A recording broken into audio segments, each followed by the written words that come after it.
بسم اللہ الرحمن الرحیم، اللہ کے نام سے جو رحمان و رحیم ہے۔ اذ یقول المنافقون والذین فی قلوبہم مرض غر ہؤلاء دینہم ومن يتوکل علی اللہ فإن اللہ عزیز حکیم۔ جبکہ منافقین اور وہ سب لوگ جن کے دلوں کو روگ لگا ہوا ہے کہہ رہے تھے کہ ان لوگوں کو تو ان کے دین نے خبط میں مبتلا کر رکھا ہے، حالانکہ اگر کوئی اللہ پر بھروسہ کرے تو یقیناً اللہ بڑا زبردست اور دانا ہے۔ ان لوگوں کو تو ان کے دین نے خبط میں مبتلا کر رکھا ہے، یعنی مدینے کے منافقین اور وہ سب لوگ جو دنیا پرستی اور خدا سے غفلت کے مرض میں گرفتار تھے، یہ دیکھ کر کے مسلمانوں کی مٹھی بھر بے سر و سامان جماعت قریش جیسی زبردست طاقت سے ٹکرانے کے لیے جا رہی ہے، آپس میں کہتے تھے کہ یہ لوگ اپنے دینی جوش میں دیوانے ہو گئے، اس مارکے میں ان کی تباہی یقینی ہے، مگر اس نبی نے کچھ ایسا افسو ان پر پھونک رکھا ہے کہ ان کی عقل خبط ہو گئی ہے اور آنکھوں دیکھے یہ موت کے منہ میں چلے جا رہے ہیں۔ وَلَوْ تَرَىٰ إِذْ يَتَوَفَّى الَّذِينَ كَفَرُوا الْمَلَائِكَةُ يَضْرِبُونَ وُجُوهَهُمْ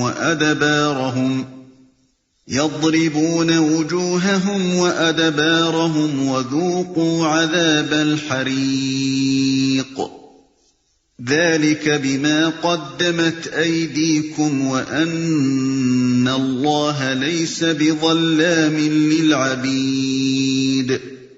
کاش تم اس حالت کو دیکھ سکتے جب فرشتے مقتول کافروں کی روحیں قبض کر رہے تھے، وہ ان کے چہروں اور ان کے کولوں پر ضربیں لگاتے جاتے تھے اور کہتے جاتے تھے لو اب جلنے کی سزا بھگتو۔ یہ وہ جزا ہے جس کا سامان تمہارے اپنے ہاتھوں نے پیشگی مہیا کر رکھا تھا، ورنہ اللہ تو اپنے بندوں پر ظلم کرنے والا نہیں ہے۔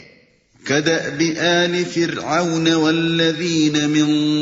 قَبْلِهِمْ كَفَرُوا بِآيَاتِ اللَّهِ فَأَخَذَهُمُ اللَّهُ بِذُنُوبِهِمْ إِنَّ اللَّهَ قَوِيٌّ شَدِيدُ الْعِقَابِ۔ یہ معاملہ ان کے ساتھ اسی طرح پیش آیا جس طرح آل فرعون اور ان سے پہلے کے دوسرے لوگوں کے ساتھ پیش آتا رہا ہے کہ انہوں نے اللہ کی آیات کو ماننے سے انکار کیا اور اللہ نے ان کے گناہوں پر انہیں پکڑ لیا۔ اللہ قوت رکھتا ہے اور سخت سزا دینے والا ہے۔ ذَلِكَ بِأَنَّ اللَّهَ لَمْ يَكُ مُغَيِّرًا نِعْمَةً أَنْعَمَهَا عَلَى قَوْمٍ حَتَّى يُغَيِّرُوا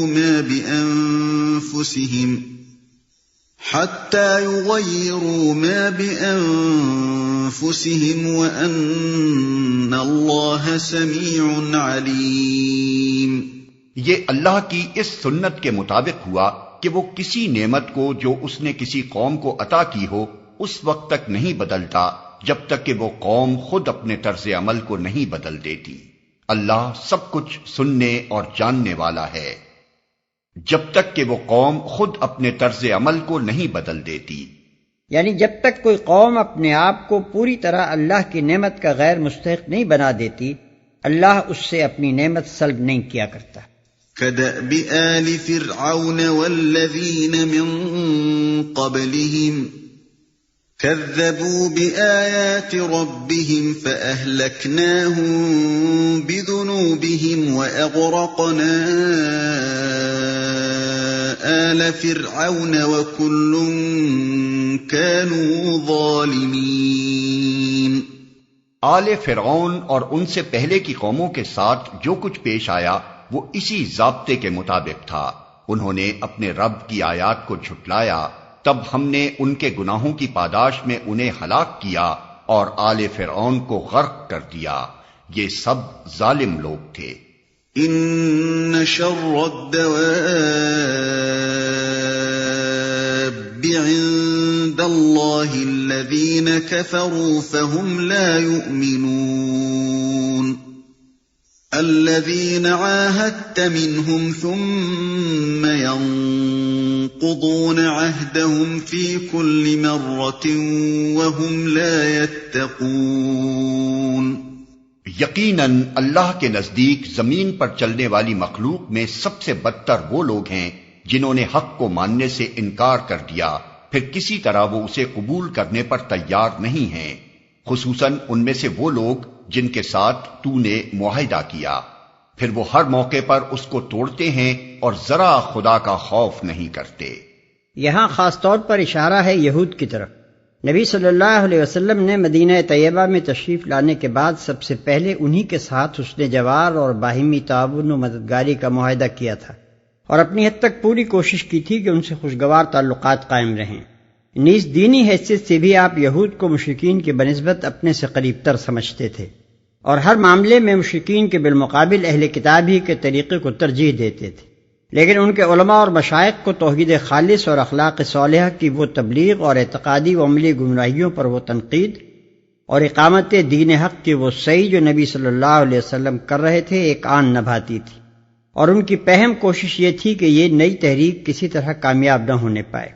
اسی مقصد کے لیے وہ مدینہ کے منافق مسلمانوں سے ساز باز کرتے تھے، اسی کے لیے وہ اوس اور خزرج کے لوگوں میں ان پرانی عداوتوں کو بھڑکاتے تھے جو اسلام سے پہلے ان کے درمیان کشت و خون کی موجب ہوا کرتی تھی، اسی کے لیے قریش اور دوسرے مخالف اسلام قبیلوں سے ان کی خفیہ سازشیں چل رہی تھیں،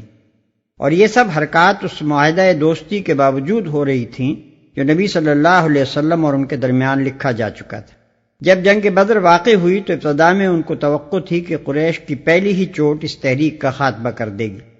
لیکن جب نتیجہ ان کی توقعات کے خلاف نکلا تو ان کے سینوں کی آتش حسد اور زیادہ بھڑک اٹھی۔ انہوں نے اس اندیشے سے کہ بدر کی فتح کہیں اسلام کی طاقت کو ایک مستقل خطرہ نہ بنا دے، اپنی مخالفانہ کوششوں کو تیز تر کر دیا، حتیٰ کہ ان کا ایک لیڈر کعب ابن اشرف جو قریش کی شکست سنتے ہی چیخ اٹھا تھا کہ آج زمین کا پیٹ ہمارے لیے اس کی پیٹھ سے بہتر ہے، خود مکے گیا اور وہاں اس نے ہیجان انگیز مرثیے کہہ کر قریش کو انتقام کا جوش دلایا۔ اس پر بھی ان لوگوں نے بس نہ کی۔ یہودیوں کے قبیلہ بنی قینقاع نے معاہدہ حسن جوار کے خلاف ان مسلمان عورتوں کو چھیڑنا شروع کیا جو ان کی بستی میں کسی کام سے جاتی تھیں، اور جب نبی صلی اللہ علیہ وسلم نے ان کو اس حرکت پر ملامت کی تو انہوں نے جواب میں دھمکی دی کہ یہ قریش نباشد، ہم لڑنے مرنے والے لوگ ہیں اور لڑنا جانتے ہیں، ہمارے مقابلے میں آؤ گے تب تمہیں پتہ چلے گا کہ مرد کیسے ہوتے ہیں۔ فَإِمَّا تَثْقَفَنَّهُمْ فِي الْحَرْبِ فَشَرِّدْ بِهِمْ مَنْ خَلْفَهُمْ لَعَلَّهُمْ يَذَّكَّرُونَ۔ پس اگر یہ لوگ تمہیں لڑائی میں مل جائیں تو ان کی ایسی خبر لو کہ ان کے بعد جو دوسرے لوگ ایسی روش اختیار کرنے والے ہوں ان کے حواس باختہ ہو جائیں۔ توقع ہے کہ بد عہدوں کے اس انجام سے وہ سبق لیں گے۔ ان کے بعد جو دوسرے لوگ ایسی روش اختیار کرنے والے ہوں ان کے حواس باختہ ہو جائیں۔ اس کا مطلب یہ ہے کہ اگر کسی قوم سے ہمارا معاہدہ ہو اور پھر وہ اپنی معاہدانہ ذمہ داریوں کو پس پش ڈال کر ہمارے خلاف کسی جنگ میں حصہ لے تو ہم بھی معاہدے کی اخلاقی ذمہ داریوں سے سبکدوش ہو جائیں گے اور ہمیں حق ہوگا کہ اس سے جنگ کریں۔ نیز اگر کسی قوم سے ہماری لڑائی ہو رہی ہو اور ہم دیکھیں کہ دشمن کے ساتھ ایک ایسی قوم کے افراد بھی شریک جنگ ہیں جس سے ہمارا معاہدہ ہے تو ہم ان کو قتل کرنے اور ان سے دشمن کا سا معاملہ کرنے میں ہرگز کوئی تعامل نہ کریں گے، کیونکہ انہوں نے اپنی انفرادی حیثیت میں اپنی قوم کے معاہدے کی خلاف ورزی کر کے اپنے آپ کو اس کا مستحق نہیں رہنے دیا ہے کہ ان کی جان و مال کے معاملے میں اس معاہدے کا احترام ملحوظ رکھا جائے جو ہمارے اور ان کی قوم کے درمیان ہے۔ وَإِمَّا تَخَافَنَّ مِن قَوْمٍ خِيَانَةً فَانبِذْ إِلَيْهِمْ عَلَى سَوَاءٍ إِنَّ اللَّهَ لَا يُحِبُّ الْخَائِنِينَ۔ اور اگر کبھی تمہیں کسی قوم سے خیانت کا اندیشہ ہو تو اس کے معاہدے کو علانیہ اس کے آگے پھینک دو، یقیناً اللہ خائنوں کو پسند نہیں کرتا۔ اس معاہدے کو علانیہ اس کے آگے پھینک دو۔ اس آیت کی روح سے ہمارے لیے یہ کسی طرح جائز نہیں ہے کہ اگر کسی شخص یا گروہ یا ملک سے ہمارا معاہدہ ہو اور ہمیں اس کے طرز عمل سے یہ شکایت لاحق ہو جائے کہ وہ عہد کی پابندی میں کوتاہی برت رہا ہے یا یہ اندیشہ پیدا ہو جائے کہ وہ موقع پاتے ہی ہمارے ساتھ غداری کر بیٹھے گا تو ہم اپنی جگہ خود فیصلہ کر لیں کہ ہمارے اور اس کے درمیان معاہدہ نہیں رہا، اور یکایک اس کے ساتھ وہ طرز عمل اختیار کرنا شروع کر دیں جو معاہدہ نہ ہونے کی صورت ہی میں کیا جا سکتا ہو۔ اس کے برعکس ہمیں اس بات کا پابند کیا گیا ہے کہ جب ایسی صورت پیش آئے تو ہم کوئی مخالفانہ کارروائی کرنے سے پہلے فریق ثانی کو صاف صاف بتا دیں کہ ہمارے اور تمہارے درمیان اب معاہدہ باقی نہیں رہا، تاکہ فسخ معاہدہ کا جیسا علم ہم کو حاصل ہے ویسا ہی اس کو بھی ہو جائے، اور وہ اس غلط فہمی میں نہ رہے کہ معاہدہ اب بھی باقی ہے۔ اس فرمان الہی کے مطابق نبی صلی اللہ علیہ وسلم نے اسلام کی بین الاقوامی پالیسی کا یہ مستقل اصول قرار دیا تھا کہ جس کا کسی قوم سے معاہدہ ہو اسے چاہیے کہ معاہدے کی مدت ختم ہونے سے پہلے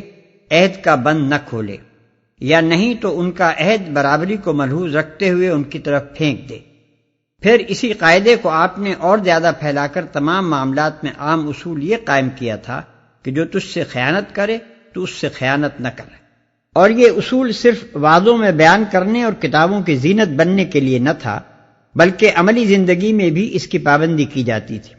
چنانچہ ایک مرتبہ جب حضرت معاویہ رضی اللہ عنہ نے اپنے عہد بادشاہی میں سرحد روم پر فوجوں کا اجتماع اس غرض سے کرنا شروع کیا کہ معاہدے کی مدت ختم ہوتے ہی یکایک رومی علاقے پر حملہ کر دیا جائے، تو ان کی اس کارروائی پر عمر بن انبسہ صحابی رضی اللہ عنہ نے سخت احتجاج کیا اور نبی صلی اللہ علیہ وسلم کی یہی حدیث سنا کر کہا کہ معاہدے کی مدت کے اندر یہ معاندانہ طرز عمل اختیار کرنا غداری ہے۔ آخر کار حضرت امیر معاویہ کو اس اصول کے آگے سر جھکا دینا پڑا اور سرحد پر اجتماع فوج روک دیا گیا۔ یک طرفہ فسخ معاہدہ اور اعلان جنگ کے بغیر حملہ کر دینے کا طریقہ قدیم جاہلیت میں بھی تھا، اور زمانہ حال کی مہذب جاہلیت میں بھی اس کا رواج موجود ہے۔ چنانچہ اس کی تازہ ترین مثالیں جنگ عظیم 2 میں روس پر جرمنی کے حملے اور ایران کے خلاف روس و برطانیہ کی فوجی کارروائی میں دیکھی گئی ہیں۔ عموماً اس کارروائی کے لیے یہ عذر پیش کیا جاتا ہے کہ حملے سے پہلے مطلع کر دینے سے دوسرا فریق ہوشیار ہو جاتا اور سخت مقابلہ کرتا، یا اگر ہم مداخلت تک کرتے تو ہمارا دشمن فائدہ اٹھا لیتا۔ لیکن اس قسم کے بہانے اگر اخلاقی ذمہ داریوں کو ساقط کر دینے کے لیے کافی ہوں تو پھر کوئی گناہ ایسا نہیں ہے جو کسی نہ کسی بہانے نہ کیا جا سکتا ہو۔ ہر چور، ہر ڈاکو، ہر زانی، ہر قاتل، ہر جعلساز اپنے جرائم کے لیے ایسی ہی کوئی مصلحت بیان کر سکتا ہے۔ لیکن یہ عجیب بات ہے کہ یہ لوگ بین الاقوامی سوسائٹی میں قوموں کے لیے ان بہت سے افعال کو جائز سمجھتے ہیں جو خود ان کی نگاہ میں حرام ہیں، جبکہ ان کا ارتکاب قومی سوسائٹی میں افراد کی جانب سے ہو۔ اس موقع پر یہ جان لینا بھی ضروری ہے کہ اسلامی قانون صرف ایک صورت میں بلا اطلاع حملہ کرنے کو جائز رکھتا ہے، اور وہ صورت یہ ہے کہ فریق ثانی علل اعلان معاہدے کو توڑ چکا ہو اور اس نے صریح طور پر ہمارے خلاف معاندانہ کارروائی کی ہو۔ ایسی صورت میں یہ ضروری نہیں رہتا کہ ہم اسے آیت مذکورہ بالا کے مطابق فسخ معاہدہ کا نوٹس دیں، بلکہ ہمیں اس کے خلاف بلا اطلاع جنگی کارروائی کرنے کا حق حاصل ہو جاتا ہے۔ فقہائے اسلام نے یہ استثنائی حکم نبی صلی اللہ علیہ وسلم کے اس فعل سے نکالا ہے کہ قریش نے جب بنی خزاعہ کے معاملے میں صلح حدیبیہ کو علانیہ توڑ دیا تو آپ نے پھر انہیں فسخ معاہدہ کا نوٹس دینے کی کوئی ضرورت نہ سمجھی، بلکہ بلا اطلاع مکے پر چڑھائی کر دی۔ لیکن اگر کسی موقع پر ہم اس قاعدہ استثناء سے فائدہ اٹھانا چاہیں تو لازم ہے کہ وہ تمام حالات ہمارے پیش نظر رہیں جن میں نبی صلی اللہ علیہ وسلم نے یہ کارروائی کی تھی، تاکہ پیروی ہو تو آپ کے پورے طرز عمل کی ہو، نہ کہ اس کے کسی ایک مفید مطلب جز کی۔ حدیث اور سیرت کی کتابوں سے جو کچھ ثابت ہے وہ یہ ہے کہ اولاً قریش کی خلاف ورزی عہد ایسی سری تھی کہ اس کے نقص عہد ہونے میں کسی کلام کا موقع نہ تھا۔ خود قریش کے لوگ بھی اس کے معترف تھے کہ واقعی معاہدہ ٹوٹ گیا ہے۔ انہوں نے خود ابو سفیان کو تجدید عہد کے لیے مدینے بھیجا تھا، جس کے صاف معنی یہی تھے کہ ان کے نزدیک بھی عہد باقی نہیں رہا تھا۔ تاہم یہ ضروری نہیں ہے کہ ناقص عہد قوم کو خود بھی اپنے نقص عہد کا اعتراف ہو، البتہ یہ یقیناً ضروری ہے کہ نقص عہد بالکل صحیح اور غیر مشتبہ ہو۔ ثانیاً نبی صلی اللہ علیہ وسلم نے ان کی طرف سے عہد ٹوٹ جانے کے بعد پھر اپنی طرف سے صراحتاً یا اشارتاً و کنایتاً ایسی کوئی بات نہیں کی جس سے یہ ایمان نکلتا ہو کہ اس بدعہدی کے باوجود آپ ابھی تک ان کو ایک معاہد قوم سمجھتے ہیں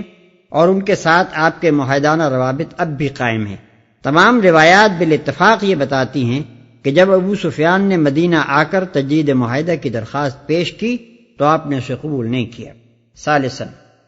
قریش کے خلاف جنگی کارروائی آپ نے خود کی اور کھلم کھلا کی۔ کسی ایسی فریب کاری کا شائبہ تک آپ کے طرز عمل میں نہیں پایا جاتا کہ آپ نے بظاہر صلح اور بباطن جنگ کا کوئی طریقہ استعمال فرمایا ہو۔ یہ اس معاملے میں نبی صلی اللہ علیہ وسلم کا اسوہ حسنہ ہے، لہذا آیت مذکورہ بالا کے حکم عام سے ہٹ کر اگر کوئی کارروائی کی جا سکتی ہے تو ایسے ہی مخصوص حالات میں کی جا سکتی ہے اور اسی سیدھے شریفانہ طریقے سے کی جا سکتی ہے جو حضور اکرم صلی اللہ علیہ وسلم نے اختیار فرمایا تھا۔ مزید برآں اگر کسی معاہد قوم سے کسی معاملے میں ہماری نزاع ہو جائے اور ہم دیکھیں کہ گفت و شنید یا بین الاقوامی ثالثی کے ذریعے سے وہ نزاع طے نہیں ہوتی، یا یہ کہ فریق ثانی اس کو بزور طے کرنے پر تلا ہوا ہے، تو ہمارے لیے یہ بالکل جائز ہے کہ ہم اس کو طے کرنے میں طاقت استعمال کریں۔ لیکن آیت مذکورہ بالا ہم پر یہ اخلاقی ذمہ داری عائد کرتی ہے کہ ہمارا یہ استعمال طاقت صاف اعلان کے بعد ہونا چاہیے اور کھلم کھلا ہونا چاہیے۔ چوری چھپے ایسی جنگی کارروائیاں کرنا جن کا علانیہ اقرار کرنے کے لیے ہم تیار نہ ہوں ایک بد اخلاقی ہے جس کی تعلیم اسلام نے ہم کو نہیں دی ہے۔ وَلَا يَحْسَبَنَّ الَّذِينَ كَفَرُوا سَبَقُوا إِنَّهُمْ لَا يُعْجِزُونَ۔ منکرین حق اس غلط فہمی میں نہ رہیں کہ وہ بازی لے گئے، یقیناً وہ ہم کو ہرا نہیں سکتے۔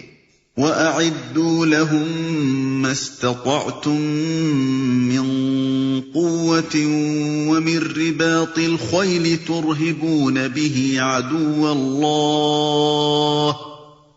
تُرْهِبُونَ بِهِ عَدُوَّ اللَّهِ وَعَدُوَّكُمْ وَآخَرِينَ مِن دُونِهِمْ لَا تَعْلَمُونَهُمُ اللَّهُ يَعْلَمُهُمْ وَمَا تُنفِقُوا مِن شَيْءٍ فِي سَبِيلِ اللَّهِ يُوَفَّ إِلَيْكُمْ وَأَنتُمْ لَا تُظْلَمُونَ۔ اور تم لوگ جہاں تک تمہارا بس چلے زیادہ سے زیادہ طاقت اور تیار بندھے رہنے والے گھوڑے ان کے مقابلے کے لیے مہیا رکھو، تاکہ اس کے ذریعے سے اللہ کے اور اپنے دشمنوں کو اور ان دوسرے اعداء کو خوف زدہ کر دو جنہیں تم نہیں جانتے مگر اللہ جانتا ہے۔ اللہ کی راہ میں جو کچھ تم خرچ کرو گے اس کا پورا بدل تمہاری طرف پلٹایا جائے گا اور تمہارے ساتھ ہرگز ظلم نہ ہوگا۔ تیار بندھے رہنے والے گھوڑے ان کے مقابلے کے لیے مہیا رکھو۔ اس سے مطلب یہ ہے کہ تمہارے پاس سامان جنگ اور ایک مستقل فوج یعنی اسٹینڈنگ آرمی ہر وقت تیار رہنی چاہیے تاکہ بوقت ضرورت فوراً جنگی کارروائی کر سکو۔ یہ نہ ہو کہ خطرہ سر پر آنے کے بعد گھبراہٹ میں جلدی رضاکار اور اسلحہ اور سامان رسد جمع کرنے کی کوشش کی جائے اور اس اثنا میں کہ یہ تیاری مکمل ہو دشمن اپنا کام کر جائے۔ وَإِن جَنَحُوا لِلسَّلْمِ فَجَنَحْ لَهَا وَتَوَكَّلْ عَلَى اللَّهِ إِنَّهُ هُوَ السَّمِيعُ الْعَلِيمُ۔ اور اے نبی اگر دشمن صلح و سلامتی کی طرف مائل ہوں تو تم بھی اس کے لیے آمادہ ہو جاؤ اور اللہ پر بھروسہ کرو، یقیناً وہی سب کچھ سننے اور جاننے والا ہے۔ وَإِن يُرِيدُوا أَن يَخْدَعُوكَ فَإِنَّ حَسْبَكَ اللَّهُ هُوَ الَّذِي أَيَّدَكَ بِنَصْرِهِ وَبِالْمُؤْمِنِينَ وَأَلَّفَ بَيْنَ قُلُوبِهِمْ لَوْ أَنفَقْتَ مَا فِي الْأَرْضِ جَمِيعًا مَا أَلَّفْتَ بَيْنَ قُلُوبِهِمْ وَلَكِنَّ اللَّهَ أَلَّفَ بَيْنَهُمْ إِنَّهُ عَزِيزٌ حَكِيمٌ۔ اور اگر وہ دھوکے کی نیت رکھتے ہوں تو تمہارے لیے اللہ کافی ہے، وہی تو ہے جس نے اپنی مدد سے اور مومنوں کے ذریعے سے تمہاری تائید کی اور مومنوں کے دل ایک دوسرے کے ساتھ جوڑ دیے۔ تم روئے زمین کی ساری دولت بھی خرچ کر ڈالتے تو ان لوگوں کے دل نہ جوڑ سکتے تھے مگر وہ اللہ ہے جس نے ان لوگوں کے دل جوڑے، یقیناً وہ بڑا زبردست اور دانا ہے۔ تو تمہارے لیے اللہ کافی ہے۔ یعنی بین الاقوامی معاملات میں تمہاری پالیسی بزدلانہ نہیں ہونی چاہیے، بلکہ خدا کے بھروسے پر بہادرانہ اور دلیرانہ ہونی چاہیے۔ دشمن جب گفتگو مصالحت کی خواہش ظاہر کرے، بے تکلف اس کے لیے تیار ہو جاؤ، اور صلح کے لیے ہاتھ بڑھانے سے اس بنا پر انکار نہ کرو کہ وہ نیک نیتی کے ساتھ صلح نہیں کرنا چاہتا بلکہ غداری کا ارادہ رکھتا ہے۔ کسی کی نیت بہرحال یقینی طور پر معلوم نہیں ہو سکتی۔ اگر وہ واقعی صلح ہی کی نیت رکھتا ہو تو تم خامخواہ اس کی نیت پر شبہ کر کے خونریزی کو طول کیوں دو؟ اور اگر وہ غدر کی نیت رکھتا ہو تو تمہیں خدا کے بھروسے پر بہادر ہونا چاہیے۔ صلح کے لیے بڑھنے والے ہاتھ کے جواب میں ہاتھ بڑھاؤ تاکہ تمہاری اخلاقی برتری ثابت ہو، اور لڑائی کے لیے اٹھنے والے ہاتھ کو اپنی قوت بازو سے توڑ کر پھینک دو تاکہ کبھی کوئی غدار قوم تمہیں نرم چارہ سمجھنے کی جرت نہ کرے۔ مگر وہ اللہ ہے جس نے ان لوگوں کے دل جوڑے۔ اشارہ ہے اس بھائی چارے اور الفت و محبت کی طرف جو اللہ تعالیٰ نے ایمان لانے والے اہل عرب کے درمیان پیدا کر کے ان کو ایک مضبوط جتھا بنا دیا تھا۔ حالانکہ اس جتھے کے افراد ان مختلف قبیلوں سے نکلے ہوئے تھے جن کے درمیان صدیوں سے دشمنیاں چلی آ رہی تھیں۔ خصوصیت کے ساتھ اللہ کا یہ فضل اوس و خزرج کے معاملے میں تو سب سے زیادہ نمایاں تھا۔ یہ دونوں قبیلے 2 ہی سال پہلے تک ایک دوسرے کے خون کے پیاسے تھے، اور مشہور جنگ بعاث کچھ زیادہ دن نہیں گزرے تھے جس میں اوس نے خزرج کو اور خزرج نے اوس کو گویا صفحہ ہستی سے مٹا دینے کا تہیہ کر لیا تھا۔ ایسی شدید عداوتوں کو 2-3 سال کے اندر گہری دوستی و برادری میں تبدیل کر دینا اور ان متنافر اجزاء کو جوڑ کر ایسی ایک بنیاد مرصوص بنا دینا جیسی کہ نبی صلی اللہ علیہ وسلم کے زمانے میں اسلامی جماعت تھی، یقیناً انسان کی طاقت سے بالا تر تھا، اور دنیاوی اسباب کی مدد سے یہ عظیم الشان کارنامہ انجام نہیں پا سکتا تھا۔ بس اللہ تعالیٰ فرماتا ہے کہ جب ہماری تائید و نصرت نے یہ کچھ کر دکھایا ہے تو آئندہ بھی تمہاری نظر دنیاوی اسباب پر نہیں بلکہ خدا کی تائید پر ہونی چاہیے کہ جو کچھ کام بنے گا اسی سے بنے گا۔ یا ایھا النبی حسبک اللہ ومن اتبعک من المؤمنین۔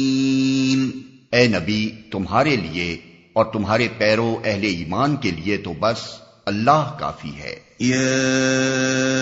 ایھا النبی حرض المؤمنین علی القتال ان یکن منکم 20 صابرون یغلبوا 200 وَإِن يَكُن مِّنكُم 100 يَغْلِبُوا 1000 مِّنَ الَّذِينَ كَفَرُوا بِأَنَّهُمْ قَوْمٌ لَّا يَفْقَهُونَ۔ اے نبی، مومنوں کو جنگ پر ابھارو، اگر تم میں سے 20 آدمی صابر ہوں تو وہ 200 پر غالب آئیں گے، اور اگر 100 آدمی ایسے ہوں تو منکرین حق میں سے 1000 آدمیوں پر بھاری رہیں گے، کیونکہ وہ ایسے لوگ ہیں جو سمجھ نہیں رکھتے۔ آج کل کی اصطلاح میں جس چیز کو قوت معنوی یا قوت اخلاقی یعنی موریل کہتے ہیں، اللہ تعالیٰ نے اسی کو فقہ و فہم اور سمجھ بوجھ یعنی انڈرسٹینڈنگ سے تعبیر کیا ہے، اور یہ لفظ اس مفہوم کے لیے جدید اصطلاح سے زیادہ سائنٹیفک ہے۔ جو شخص اپنے مقصد کا صحیح شعور رکھتا ہو اور ٹھنڈے دل سے خوب سوچ سمجھ کر اس لیے لڑ رہا ہو کہ جس چیز کے لیے وہ جان کی بازی لگانے آیا ہے وہ اس کی انفرادی زندگی سے زیادہ قیمتی ہے اور اس کے ضائع ہو جانے کے بعد جینا بے قیمت ہے، وہ بے شعوری کے ساتھ لڑنے والے آدمی سے کئی گنا زیادہ طاقت رکھتا ہے، اگرچہ جسمانی طاقت میں دونوں کے درمیان کوئی فرق نہ ہو۔ پھر جس شخص کو حقیقت کا شعور حاصل ہو، جو اپنی ہستی اور خدا کی ہستی اور خدا کے ساتھ اپنے تعلق اور حیات دنیا کی حقیقت اور موت کی حقیقت اور حیات بعد موت کی حقیقت کو اچھی طرح جانتا ہو، اور جسے حق اور باطل کے فرق اور غلبہ باطل کے نتائج کا بھی صحیح ادراک ہو، اس کی طاقت کو تو وہ لوگ بھی نہیں پہنچ سکتے جو قومیت یا وطنیت یا طبقاتی نزاع کا شعور لیے ہوئے میدان میں آئیں۔ اسی لیے فرمایا گیا ہے کہ ایک سمجھ بوجھ رکھنے والے مومن اور ایک کافر کے درمیان حقیقت کے شعور اور عدم شعور کی وجہ سے فطرتاً 1 اور 10 کی نسبت ہے، لیکن یہ نسبت صرف سمجھ بوجھ سے قائم نہیں ہوتی بلکہ اس کے ساتھ صبر کی صفت ایک لازمی شرط ہے۔ الآن خفف الله عنكم وعلم أن فيكم ضعفا فإن يكن منكم 100 صابرة يغلبوا 200 وَإِن يَكُن مِّنكُمْ 1000 يَغْلِبُوا 2000 بِإِذْنِ اللَّهِ وَاللَّهُ مَعَ الصَّابِرِينَ۔ اچھا، اب اللہ نے تمہارا بوجھ ہلکا کیا اور اسے معلوم ہوا کہ ابھی تم میں کمزوری ہے، پس اگر تم میں سے 100 آدمی صابر ہوں تو وہ 200 پر، اور 1000 آدمی ایسے ہوں تو 2000 پر اللہ کے حکم سے غالب آئیں گے، اور اللہ ان لوگوں کے ساتھ ہے جو صبر کرنے والے ہیں۔ اللہ کے حکم سے غالب آئیں گے۔ اس کا یہ مطلب نہیں ہے کہ پہلے 1 اور 10 کی نسبت تھی اور اب چونکہ تم میں کمزوری آ گئی ہے اس لیے 1 اور 2 کی نسبت قائم کر دی گئی ہے، بلکہ اس کا صحیح مطلب یہ ہے کہ اصولی اور معیاری حیثیت سے تو اہل ایمان اور کفار کے درمیان 1 اور 10 ہی کی نسبت ہے، لیکن چونکہ ابھی تم لوگوں کی اخلاقی تربیت مکمل نہیں ہوئی ہے اور ابھی تک تمہارا شعور اور تمہاری سمجھ بوجھ کا پیمانہ بلوغ کی حد کو نہیں پہنچا ہے، اس لیے سر دست برسبیل تنزل تم سے یہ مطالبہ کیا جاتا ہے کہ اپنے سے دگنی طاقت سے ٹکرانے میں تو تمہیں کوئی تعامل نہ ہونا چاہیے۔ خیال رہے کہ یہ ارشاد 2 ہجری کا ہے، جبکہ مسلمانوں میں بہت سے لوگ ابھی تازہ ہی داخل اسلام ہوئے تھے اور ان کی تربیت ابتدائی حالت میں تھی۔ بعد میں جب نبی صلی اللہ علیہ وسلم کی رہنمائی میں یہ لوگ پختگی کو پہنچ گئے تو فی الواقع ان کے اور کفار کے درمیان 1 اور 10 ہی کی نسبت قائم ہو گئی، چنانچہ نبی صلی اللہ علیہ وسلم کے آخر عہد اور خلفائے راشدین کے زمانے کی لڑائیوں میں بارہا اس کا تجربہ ہوا ہے۔ ما كان لنبي أن يكون له أسرى حتى يثخن في الأرض تريدون عرض الدنيا والله يريد الآخرة والله عزيز حكيم۔ کسی نبی کے لیے یہ زیبا نہیں ہے کہ اس کے پاس قیدی ہوں جب تک کہ وہ زمین میں دشمنوں کو اچھی طرح کچل نہ دے۔ تم لوگ دنیا کے فائدے چاہتے ہو، حالانکہ اللہ کے پیش نظر آخرت ہے، اور اللہ غالب اور حکیم ہے۔ لولا كتاب من الله سبق لمسكم فيما أخذتم عذاب عظيم۔ اگر اللہ کا نوشتہ پہلے نہ لکھا جا چکا ہوتا تو جو کچھ تم لوگوں نے لیا ہے اس کی پاداش میں تم کو بڑی سزا دی جاتی۔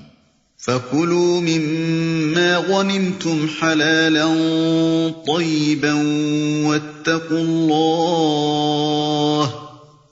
إِنَّ اللَّهَ غَفُورٌ رَحِيمٌ۔ پس جو کچھ تم نے مال حاصل کیا ہے اسے کھاؤ کہ وہ حلال اور پاک ہے، اور اللہ سے ڈرتے رہو، یقیناً اللہ درگزر کرنے والا اور رحم فرمانے والا ہے۔ اور اللہ سے ڈرتے رہو۔ اس آیت کی تفسیر میں اہل تعویل نے جو روایات بیان کی ہیں وہ یہ ہیں کہ جنگ بدر میں لشکر قریش کے جو لوگ گرفتار ہوئے تھے ان کے متعلق بعد میں مشورہ ہوا کہ ان کے ساتھ کیا سلوک کیا جائے۔ حضرت ابوبکر رضی اللہ عنہ نے رائے دی کہ فدیہ لے کر چھوڑ دیا جائے، اور حضرت عمر رضی اللہ عنہ نے کہا کہ قتل کر دیا جائے۔ نبی صلی اللہ علیہ وسلم نے حضرت ابوبکر رضی اللہ عنہ کی رائے قبول کی اور فدیے کا معاملہ طے کر لیا۔ اس پر اللہ تعالیٰ نے یہ آیات بطور عتاب نازل فرمائیں، مگر مفسرین آیت کے اس فقرے کی کوئی معقول تعویل نہیں کر سکے ہیں کہ اگر اللہ کا نوشتہ پہلے نہ لکھا جا چکا ہوتا۔ وہ کہتے ہیں کہ اس سے مراد تقدیر الہی ہے، یا یہ کہ اللہ تعالیٰ پہلے ہی یہ ارادہ فرما چکا تھا کہ مسلمانوں کے لیے غنائم کو حلال کر دے گا، لیکن یہ ظاہر ہے کہ جب تک وحی تشریعی کے ذریعے سے کسی چیز کی اجازت نہ دی گئی ہو اس کا لینا جائز نہیں ہو سکتا۔ پس نبی صلی اللہ علیہ وسلم سمیت پوری اسلامی جماعت اس تعویل کی روح سے گناہگار قرار پاتی ہے، اور ایسی تعویل کو اخبار احاد کے اعتماد پر قبول کر لینا ایک بڑی ہی سخت بات ہے۔ میرے نزدیک اس مقام کی صحیح تفسیر یہ ہے کہ جنگ بدر سے پہلے سورہ محمد میں جنگ کے متعلق جو ابتدائی ہدایات دی گئی تھی ان میں یہ ارشاد ہوا تھا کہ فَإِذَا لَقِيتُمُ الَّذِينَ كَفَرُوا فَضَرَبَ الرِّقَابِ حَتَّى إِذَا أَثْخَنْتُمُوهُمْ فَشُدُّوا الْوَثَاقَ فَإِمَّا مَنًّا بَعْدُ وَإِمَّا فِدَاءً حَتَّى تَضَعَ الْحَرْبُ أَوْزَارَهَا۔ آیت 4۔ اس ارشاد میں جنگی قیدیوں سے فدیہ وصول کرنے کی اجازت تو دے دی گئی تھی، لیکن اس کے ساتھ شرط یہ لگائی گئی تھی کہ پہلے دشمن کی طاقت کو اچھی طرح کچل دیا جائے، پھر قیدی پکڑنے کی فکر کی جائے۔ اس فرمان کی روح سے مسلمانوں نے بدر میں جو قیدی گرفتار کیے اور اس کے بعد ان سے جو فدیہ وصول کیا وہ تھا تو اجازت کے مطابق، مگر غلطی یہ ہوئی کہ دشمن کی طاقت کو کچل دینے کی جو شرط مقدم رکھی گئی تھی اسے پورا کرنے میں کوتاہی کی گئی۔ جنگ میں جب قریش کی فوج بھاگ نکلی تو مسلمانوں کا ایک بڑا گروہ غنیمت لوٹنے اور کفار کے آدمیوں کو پکڑ پکڑ کر باندھنے میں لگ گیا، اور بہت کم آدمیوں نے دشمنوں کا کچھ دور تک تعاقب کیا۔ حالانکہ اگر مسلمان پوری طاقت سے ان کا تعاقب کرتے تو قریش کی طاقت کا اسی روز خاتمہ ہو گیا ہوتا۔ اسی پر اللہ تعالیٰ عتاب فرما رہا ہے، اور یہ عتاب نبی صلی اللہ علیہ وسلم پر نہیں ہے بلکہ مسلمانوں پر ہے۔ فرمان مبارک کا منشا یہ ہے کہ تم لوگ ابھی نبی کے مشن کو اچھی طرح نہیں سمجھے ہو۔ نبی کا اصل کام یہ نہیں ہے کہ فدیے اور غنائم وصول کر کے خزانے بھرے، بلکہ اس کے رسم العین سے جو چیز براہ راست تعلق رکھتی ہے وہ صرف یہ ہے کہ کفر کی طاقت ٹوٹ جائے، مگر تم لوگوں پر بار بار دنیا کا لالچ غالب ہو جاتا ہے۔ پہلے دشمن کی اصل طاقت کے بجائے قافلے پر حملہ کرنا چاہا، پھر دشمن کا سر کچلنے کے بجائے غنیمت لوٹنے اور قیدی پکڑنے میں لگ گئے، پھر غنیمت پر جھگڑنے لگے۔ اگر ہم پہلے فدیہ وصول کرنے کی اجازت نہ دے چکے ہوتے تو اس پر تمہیں سخت سزا دیتے۔ خیر، اب جو کچھ تم نے لیا ہے وہ کھا لو، مگر آئندہ ایسی روش سے بچتے رہو جو خدا کے نزدیک ناپسندیدہ ہے۔ میں اس رائے پر پہنچ چکا تھا کہ امام جساس کی کتاب احکام القرآن میں یہ دیکھ کر مجھے مزید اطمینان حاصل ہوا کہ امام موصوف بھی اس تعویل کو کم از کم قابل لحاظ ضرور قرار دیتے ہیں۔ پھر سیرت ابن حشام میں یہ روایت نظر سے گزری کہ جس وقت مجاہدین اسلام مال غنیمت لوٹنے اور کفار کے آدمیوں کو پکڑ پکڑ کر باندھنے میں لگے ہوئے تھے، نبی صلی اللہ علیہ وسلم نے دیکھا کہ حضرت سعد ابن معاذ کے چہرے پر کچھ کراہت کے آثار ہیں۔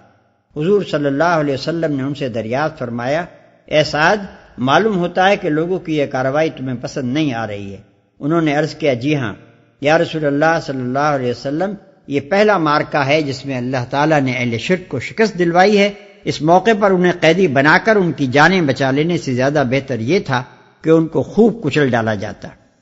یا ایھا النبی قل لمن فی ایدیکم من الاسراء ان یعلم اللہ فی قلوبکم خیرا يعلم الله في قلوبكم خيرا يؤتكم خيرا مما أخذ منكم ويغفر لكم والله غفور رحيم۔ اے نبی، تم لوگوں کے قبضے میں جو قیدی ہیں ان سے کہو، اگر اللہ کو معلوم ہوا کہ تمہارے دلوں میں کچھ خیر ہے تو وہ تمہیں اس سے بڑھ چڑھ کر دے گا جو تم سے لیا گیا ہے، اور تمہاری خطائیں معاف کرے گا۔ اللہ درگزر کرنے والا اور رحم فرمانے والا ہے۔ وَإِن يُرِيدُوا خِيَانَتَكَ فَقَدْ خَانُوا اللَّهَ مِن قَبْلُ فَأَمْكَنَ مِنْهُمْ وَاللَّهُ عَلِيمٌ حَكِيمٌ۔ لیکن اگر وہ تیرے ساتھ خیانت کا ارادہ رکھتے ہیں تو اس سے پہلے وہ اللہ کے ساتھ خیانت کر چکے ہیں، چنانچہ اسی کی سزا اللہ نے انہیں دی کہ وہ تیرے قابو میں آ گئے۔ اللہ سب کچھ جانتا ہے اور حکیم ہے۔ ان الذين آمنوا وهاجروا وجاهدوا بأموالهم وأنفسهم في سبيل الله والذين آووا ونصروا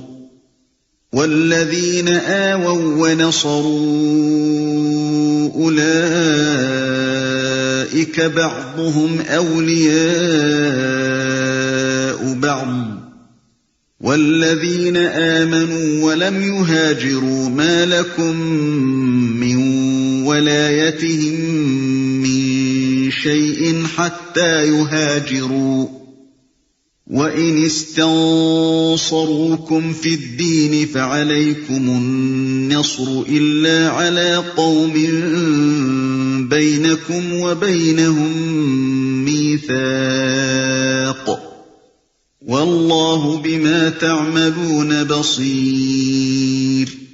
جن لوگوں نے ایمان قبول کیا اور ہجرت کی اور اللہ کی راہ میں اپنی جانیں لڑائیں اور اپنے مال کھپائے، اور جن لوگوں نے ہجرت کرنے والوں کو جگہ دی اور ان کی مدد کی، وہی دراصل ایک دوسرے کے ولی ہیں۔ رہے وہ لوگ جو ایمان تو لے آئے مگر ہجرت کر کے دارالاسلام میں آ نہیں گئے، تو ان سے تمہارا ولایت کا کوئی تعلق نہیں ہے جب تک کہ وہ ہجرت کر کے نہ آ جائیں۔ ہاں، اگر وہ دین کے معاملے میں تم سے مدد مانگیں تو ان کی مدد کرنا تم پر فرض ہے، لیکن کسی ایسی قوم کے خلاف نہیں جس سے تمہارا معاہدہ ہو۔ جو کچھ تم کرتے ہو اللہ اسے دیکھتا ہے، جب تک کہ وہ ہجرت کر کے نہ آ جائیں۔ یہ آیت اسلام کے دستوری قانون کی ایک اہم دفعہ ہے۔ اس میں یہ اصول مقرر کیا گیا ہے کہ ولایت کا تعلق صرف ان مسلمانوں کے درمیان ہوگا جو یا تو دارالاسلام کے باشندے ہوں یا اگر باہر سے آئیں تو ہجرت کر کے آ جائیں۔ باقی رہے وہ مسلمان جو اسلامی ریاست کے حدود ارضی سے باہر ہوں تو ان کے ساتھ مذہبی اخوت تو ضرور قائم رہے گی لیکن ولایت کا تعلق نہ ہوگا، اور اسی طرح ان مسلمانوں سے بھی یہ تعلق ولایت نہ رہے گا جو ہجرت کر کے نہ آئیں بلکہ دارالکفر کی رعایا ہونے کی حیثیت سے دارالاسلام میں آئیں۔ ولایت کا لفظ عربی زبان میں حمایت، نصرت، مددگاری، پشتیبانی، دوستی، قرابت، سرپرستی اور اس سے ملتے جلتے مفہومات کے لیے بولا جاتا ہے، اور اس آیت کے سیاق و سباق میں صریح طور پر اس سے مراد وہ رشتہ ہے جو ایک ریاست کا اپنے شہریوں سے اور شہریوں کا اپنی ریاست سے اور خود شہریوں کا آپس میں ہوتا ہے۔ پس یہ آیت دستوری و سیاسی ولایت کو اسلامی ریاست کے عرضی حدود تک محدود کر دیتی ہے اور ان حدود سے باہر کے مسلمانوں کو اس مخصوص رشتے سے خارج قرار دیتی ہے۔ اس عدم ولایت کے قانونی نتائج بہت وسیع ہیں جن کی تفصیلات بیان کرنے کا یہاں موقع نہیں ہے۔ مثال کے طور پر صرف اتنا اشارہ کافی ہوگا کہ اسی عدم ولایت کی بنا پر دارالکفر اور دارالاسلام کے مسلمان ایک دوسرے کے وارث نہیں ہو سکتے، ایک دوسرے کے قانونی ولی یعنی گارجین نہیں بن سکتے، باہم شادی بیاہ نہیں کر سکتے، اور اسلامی حکومت کسی ایسے مسلمان کو اپنے ہاں ذمہ داری کا منصب نہیں دے سکتی جس نے دارالکفر سے شہریت کا تعلق نہ توڑا ہو۔ علاوہ بری یہ آیت اسلامی حکومت کی خارجی سیاست پر بھی بڑا اثر ڈالتی ہے۔ اس کی روح سے دولت اسلامیہ کی ذمہ داری ان مسلمانوں تک محدود ہے جو اس کی حدود کے اندر رہتے ہیں۔ باہر کے مسلمانوں کے لیے کسی ذمہ داری کا بار اس کے سر نہیں ہے۔ یہی وہ بات ہے جو نبی صلی اللہ علیہ وسلم نے اس حدیث میں فرمائی ہے کہ میں کسی ایسے مسلمان کی حمایت و حفاظت کا ذمہ دار نہیں ہوں جو مشرکین کے درمیان رہتا ہو۔ اس طرح اسلامی قانون نے اس جھگڑے کی جڑ کاٹ دی ہے جو بالعموم بین الاقوامی پیچیدگیوں کا سبب بنتا ہے، کیونکہ جب کوئی حکومت اپنے حدود سے باہر رہنے والی بعض اقلیتوں کا ذمہ اپنے سر لے لیتی ہے تو اس کی وجہ سے ایسی الجھنیں پڑ جاتی ہیں جن کو بار بار کی لڑائیاں بھی نہیں سلجھا سکتی۔ جن سے تمہارا معاہدہ ہو۔ اوپر کی آیت میں دارالاسلام سے باہر رہنے والے مسلمانوں کو سیاسی ولایت کے رشتے سے خارج قرار دیا گیا تھا۔ اب یہ آیت اس امر کی توضیح کرتی ہے کہ اس رشتے سے خارج ہونے کے باوجود وہ دینی اخوت کے رشتے سے خارج نہیں ہیں۔ اگر کہیں ان پر ظلم ہو رہا ہو اور وہ اسلامی برادری کے تعلق کی بنا پر دارالاسلام کی حکومت اور اس کے باشندوں سے مدد مانگیں تو ان کا فرض ہے کہ اپنے ان مظلوم بھائیوں کی مدد کریں، لیکن اس کے بعد مزید توضیح کرتے ہوئے فرمایا گیا کہ ان دینی بھائیوں کی مدد کا فریضہ اندھا دھن انجام نہیں دیا جائے گا بلکہ بین الاقوامی ذمہ داریوں اور اخلاقی حدود کا پاس و لحاظ رکھتے ہوئے ہی انجام دیا جا سکے گا۔ اگر ظلم کرنے والی قوم سے دارالاسلام کے معاہدانہ تعلقات ہوں تو اس صورت میں مظلوم مسلمانوں کی کوئی ایسی مدد نہیں کی جا سکے گی جو ان تعلقات کی اخلاقی ذمہ داریوں کے خلاف پڑتی ہو۔ آیت میں معاہدے کے لیے میثاق کا لفظ استعمال ہوا ہے۔ اس کا مادہ وثوق ہے